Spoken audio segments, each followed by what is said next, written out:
अपने माता पिता को तीर्थ यात्रा कराने वाले श्रवण कुमार की कहानी तो आपने कई बार सुनी होगी, लेकिन यहाँ पर हम आपको दूसरी कहानी सुना रहे हैं। यहाँ एक शख्स अपनी भतीजियों को कांवड़ में बिठाकर यात्रा पर निकल पड़ा है। लगभग 150 किलोमीटर की इस यात्रा में वो रास्ते में ये संदेश देते हुए जा रहा है कि इस यात्रा का उद्देश्य ये है कि कोई भी अपनी बेटियों को बोझ न समझे। बागेश्वर धाम के प्रति आस्था रखने वाले गणेश लोधी अपने घर से 4 अगस्त को शाहगढ़ तहसील के गांव अदावन से निकले थे। वे कांवड़ में अपनी भतीजी आरती लोधी और वैष्णवी को कपड़े की कांवड़ बनाकर निकल पड़े थे।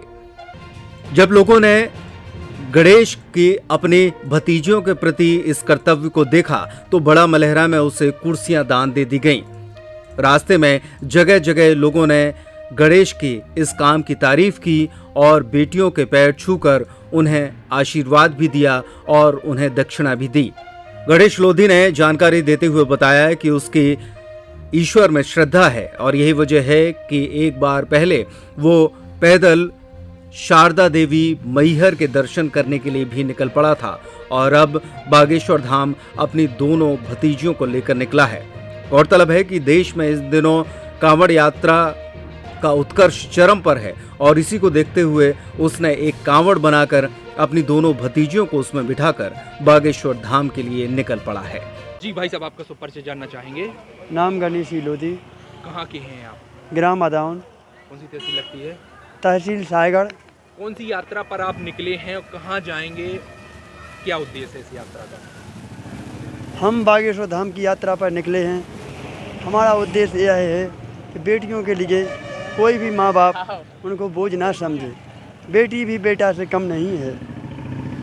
तो आप कैसे उनको ले जा रहे हैं? क्या क्या बनाई है आपने उनको व्यवस्था ले जाने की? कांवड़ है, किस तरह से?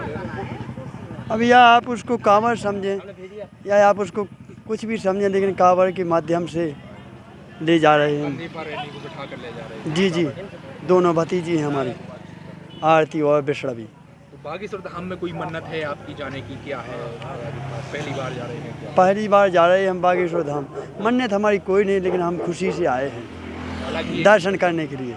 लोगों के द्वारा कितना आपको वो मिल रहा है जगह जगह? क्या बहुत हमारे लिए दान पैसा बहुत कुछ मिला है।